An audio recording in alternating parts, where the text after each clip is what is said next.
The look on Uncle Richard's face was worth every sleepless night, every mocking comment, every moment of doubt I'd endured over the past 5 years. His eyes, usually full of smug superiority, darted nervously as though searching for a lifeline. But before I savor that moment, I need to take you back to when all of this began. My name is James Sullivan. Unlike most of my cousins, I never took the traditional path. While they dressed in Letterman jackets and compared acceptance letters from Ivy League universities, I was hauling boxes, monitoring machines, and keeping production lines running at Sullivan Pharmaceuticals, the company my father had helped build. My evenings weren't spent at fraternity houses or ivy-covered lecture halls but in a cramped office with peeling paint and a humming fluorescent light, where I attended online classes long after the plant went quiet.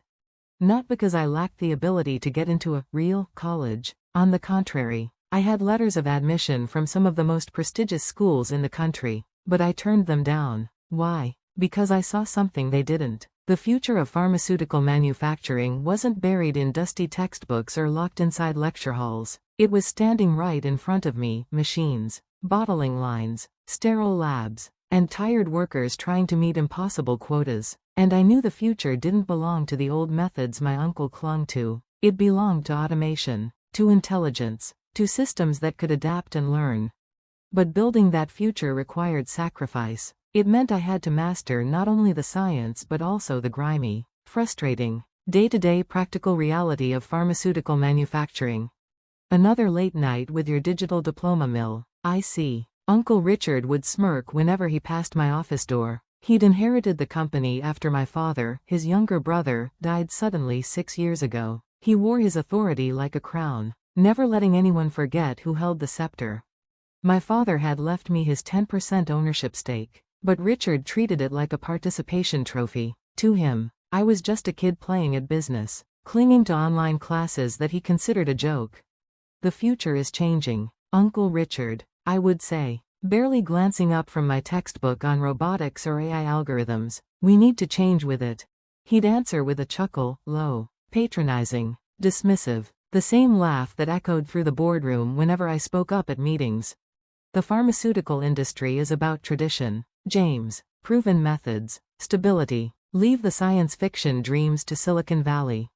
But while he dismissed me, I was watching. I noticed every contamination incident, every production delay, every failed batch that cost us millions. I saw how our competitors struggled with the same flaws. And I knew down to my bones, that the solution wasn't more tradition. It was innovation.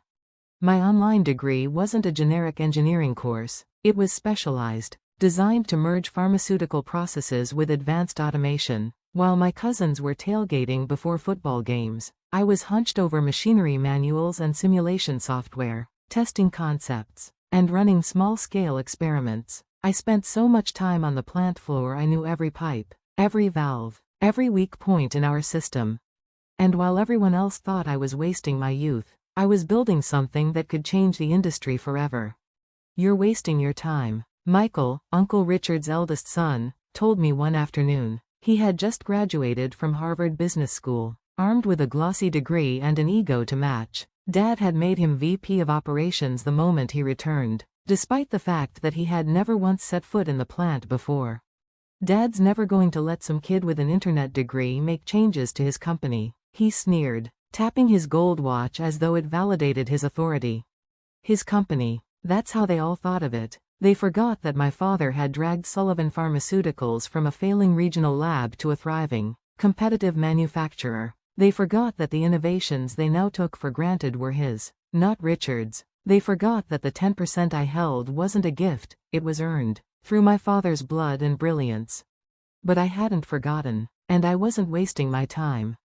For 3 years, I worked in secret. By day, I was the dutiful employee, running quality control, logging hours, following every protocol. By night, I was an inventor. In the small spare bedroom of my apartment, I created a lab. The shelves sagged under the weight of borrowed equipment and improvised tools, and the air always smelled faintly of solvents and burned wiring. It wasn't glamorous, but it was mine. I called my project the Adaptive Manufacturing Intelligence System, ICE. It wasn't just a machine, it was a brain for the factory. An AI-driven system capable of predicting equipment failures before they happened, adjusting formulas in real time, maintaining sterile standards beyond FDA requirements, and cutting costs in ways Uncle Richard couldn't even imagine.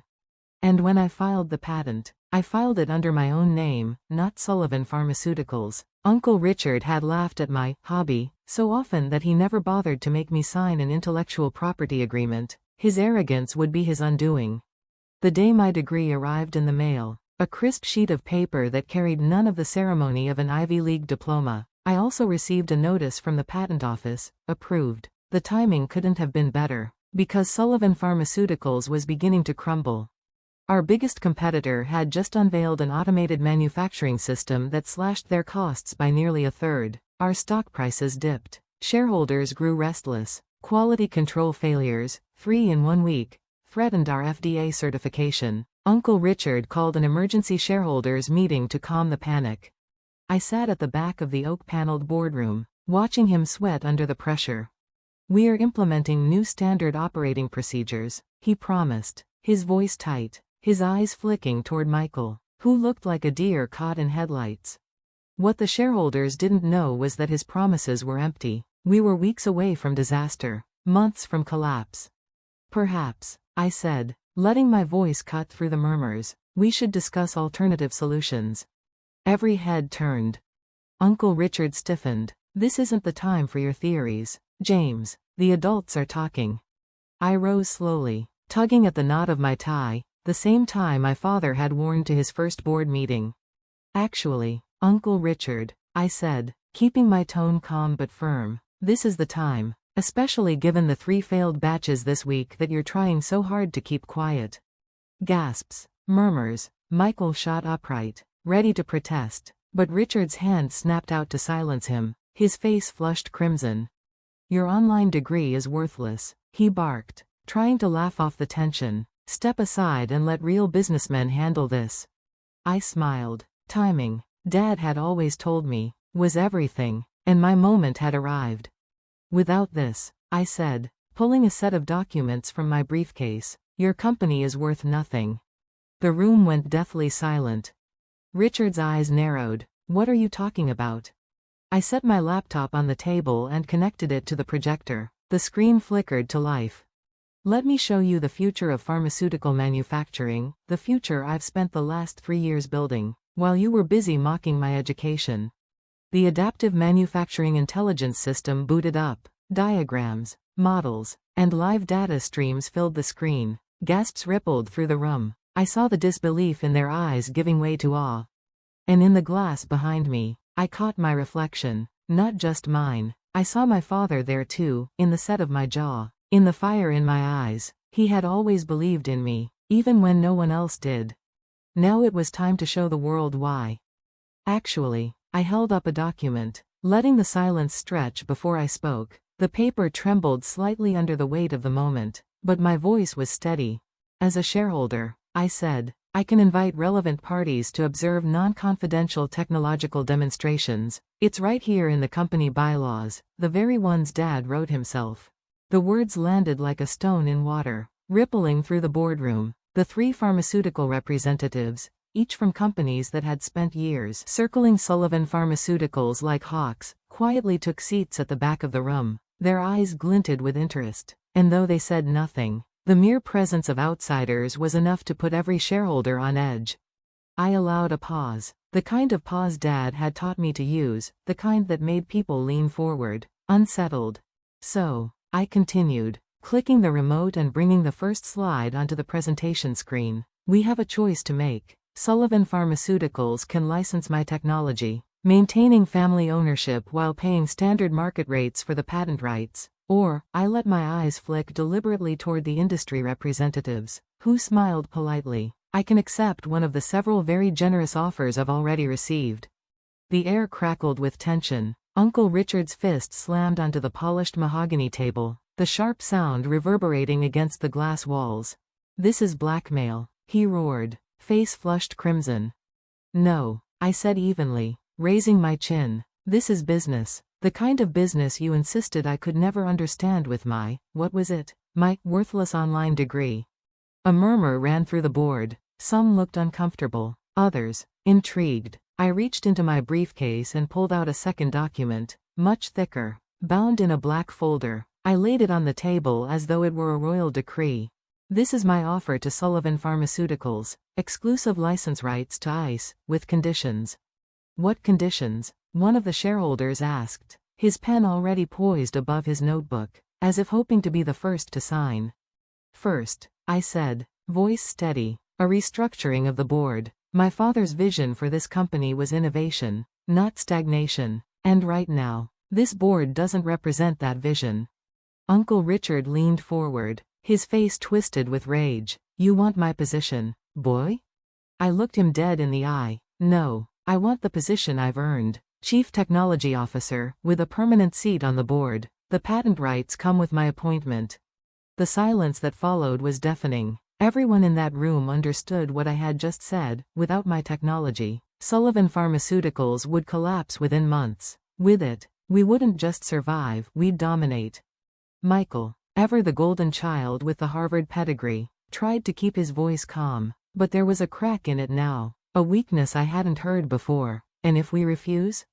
I gestured gracefully toward the industry representatives, who now looked as though Christmas had come early. Then I walk across the street and make a deal with one of them. My patent, my choice. The tension broke like glass under a hammer. The board erupted into murmurs and whispered debates. One elderly shareholder, who had known my father since the early days, raised his trembling voice. Richard, he said, we need to vote on this now. For the first time, I saw it in my uncle's eyes, not just anger, but fear. He looked around the room, his power crumbling as decades of fear and manipulation dissolved in a single morning. This isn't over, he spat. Actually, I said softly, leaning forward, it is, because there's one more thing you should all know. I nodded to my lawyer, who had been standing quietly by the door, waiting. She stepped forward and began distributing copies of one last document, the paper crisp and cold. Uncle Richard snatched his copy and scanned it furiously. His face paled. What is this? The results of the internal audit I commissioned 3 months ago, I explained. My voice was calm, almost gentle, though my pulse hammered. It seems there have been irregularities in the company's FDA compliance reports. Irregularities that coincide rather neatly with Michael's appointment as VP of Operations. The blood drained from Michael's face. That's not, he started, but the words choked in his throat. Uncle Richard opened his mouth to defend him, but I held up a hand. The full report has already been submitted to the relevant authorities, I said, so here's your choice, Uncle Richard. Accept my offer, or explain to the FDA why your compliance reports don't match actual production records. The boardroom dissolved into chaos. Shareholders whispered in urgent huddles, voices sharp and panicked. Pens scratched across notepads. Phones buzzed with hurried calls. The empire Richard had built on intimidation and tradition was cracking apart in real time, and I stood at the center of it all, calm, unshaken. Dad's lessons burning steady in my chest. Dad had always said success wasn't about where you studied or who you knew. It was about vision, integrity, the courage to fight for what you built. As the board finally called for a vote, an immediate vote, I caught sight of my reflection in the tall glass windows. For the first time, I didn't just see Dad's determination staring back at me. I saw his smile,